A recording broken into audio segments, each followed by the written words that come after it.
In this video, we are going to learn how we can customize and memorize the reports in QuickBooks so that we can generate our own custom reports, which will be very useful for you in the practical company scenarios. So let's get started with this video.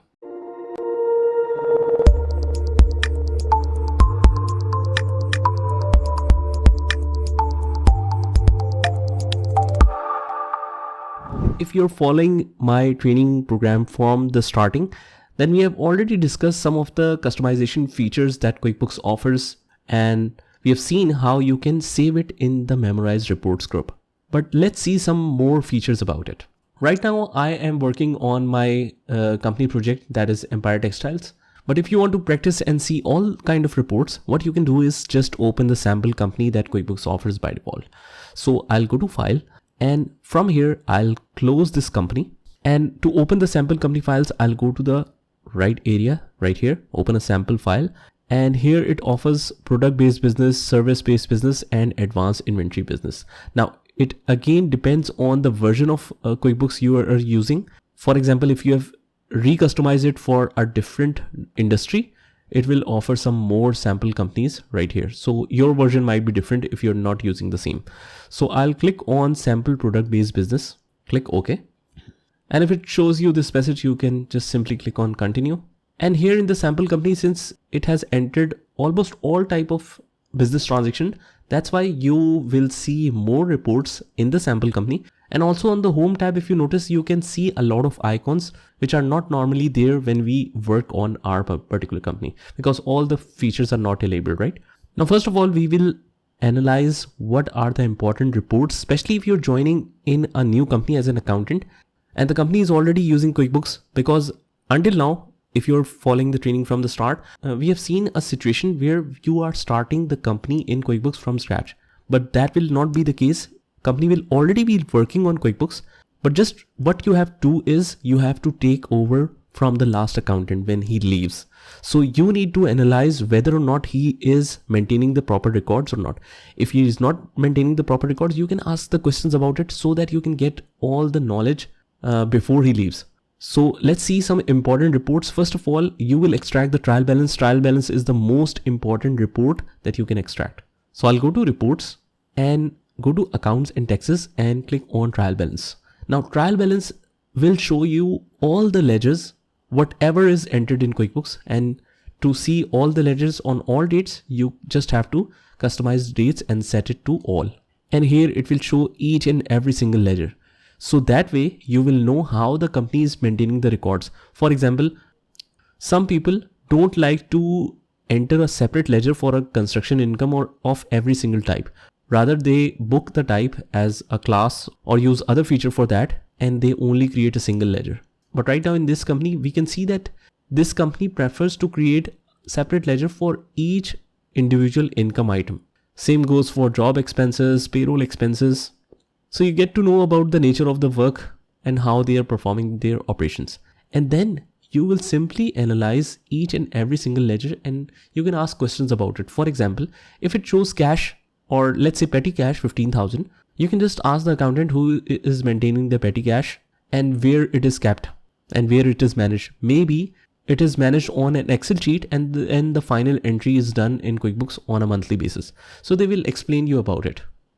Same goes for checking account. If it shows that, let's say Barclays Bank has this amount in bank, you need to check with the bank whether in the bank statement is showing the same amount. And if it shows the large discrepancy, then you can ask the questions about it, that until what point it is reconciled, what is not entered in the system. So you will get to know better. Same goes for petty cash, account receivable, and each and every single ledgers. And also in some ledger, you will notice that there is only a very minor amount standing in the ledger. So they might need to be settled out or to be adjusted and closed. Same goes for, let's say you can see QuickBooks credit card, it's only 94.2. Same goes for this ledger. Let's say these minor amounts are negligible, which needs to be closed. You can check that. And whatever ledger you see and don't understand something about it, you can just simply ask, and it will help you a lot in identifying the company's nature of work and how they're dealing with each and everything in QuickBooks. Now the second most important report is you can check the reports, company and financials, and you can extract the profit and loss standard. Now what profit and loss provides you is the information that is the accountant performing all the operations correctly? Is he accounting for the prepayments and accrual concepts in accounting? Because sometimes, especially in the single owner businesses or some simple businesses, they hire an accountant who is not very knowledgeable about all the concepts of accrual and prepayments, and he's not dealing it in the same way it should be treated. So you have to set it to all dates, and then we will see and divide this profit and loss in the monthly profit and loss. So you have to see each and every single month should be consistent.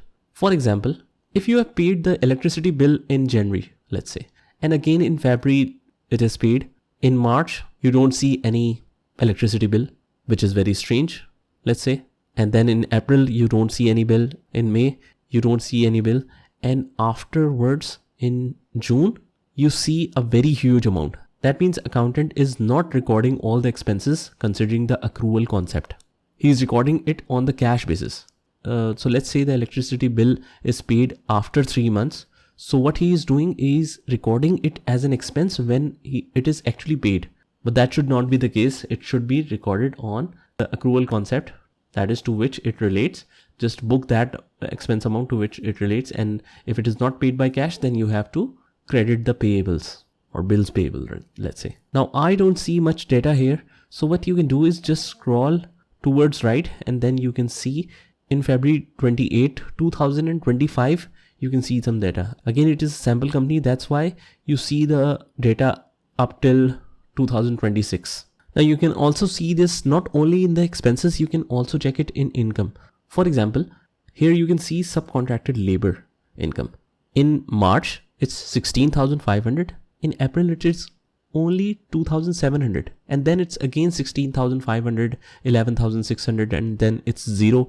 And then it is recorded nearly in the double amount. So you can ask the question about it, that what is the average income that company receives? Maybe they receive almost an equal amount of monthly revenue, but they are not recording it properly. And even you won't believe that most of the people are only recording QuickBooks records for extracting the invoices and receipts. They are not closing the records properly on a monthly basis on QuickBooks. They are doing it all on Excel. So that's why sometimes this report shows like this. Similarly, this is the concept of accrual. You can see that telephone expenses, if you notice, it is straight away 80 in every month. So this is recorded properly. Same goes for water and other utilities. You don't see any kind of discrepancy here. Now, one other important feature in QuickBooks is you can extract the report both on the accrual basis and on cash basis. Now, sometimes what happens is the company owner is not the accountant as well. They don't know how to record everything according to the right accounting process. So what they are doing is they are checking their reports on cash basis. So for example, they are started a new project and they are expecting a revenue of 4 million yearly. That means it should be recorded on a monthly basis as well.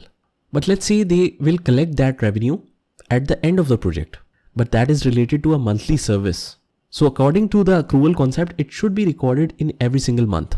But the owner might insist you that I need to see the records according to the cash basis. That means if I have not received any cash in the revenue form, then it should not be recorded. And the expenses that I am incurring, I want to see that. Or if I have received only some part of the revenue, I only want to see that what I have received in the bank. And that's it. And the incurring of cost, whatever I have spent by my pocket, I want to see that. So you can easily switch that between cash basis or accrual basis. If we see the total profit and loss here in this condition, according to the accrual concept, it's showing 41,000. Now, according to the cash concept, it might be more, it might be less. So let's switch. And now you can see in the cash basis, it's showing minus 30,000. While in the accrual concept, it's showing 41,000. So this situation is very important if the accountant wants to maintain everything according to the accrual concept, but owner might request you to see the cash position of the company. So that's why he's requesting to see the cash based report. So you can easily switch that and show it to owner while applying your concepts of accounting properly in QuickBooks. Now same goes for other report. If I go to reports in company and financial, you can also extract the balance sheet standard.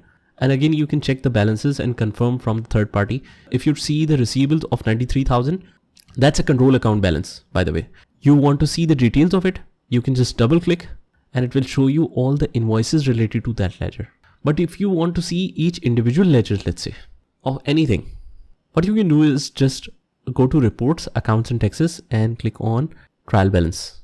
It will show you each individual ledger details. Now let's say that your company owner is checking all the accounts and they are just randomly asking you questions about the ledger, and then they put the requirement that, okay, I want to see only the minor expenses because we need to settle all the, so just extract the ledgers which has less than 1,000 in their balance.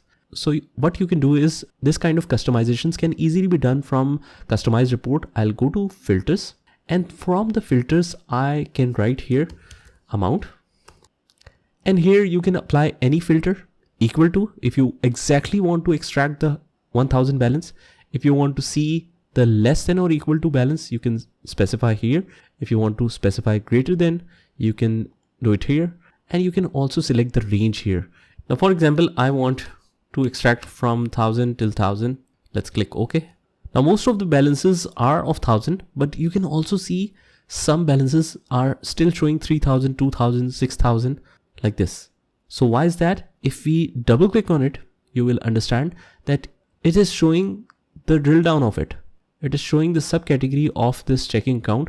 Whatever has 1,000 in their balance, it's showing that, and then it's totaling it here. Similarly, if you check the account receivable, it will only show the 1,000 amount received as payment. And same goes for job expenses as well. So not only by amount, you can make all the customizations in the filters. You can explore it by yourself. You can customize it by aging, account, amounts, billing status, each and every single thing. So obviously you will get to know more about it when you practically work on it. But what I suggest is you can explore all of these filters by yourself and you can gain much knowledge about it.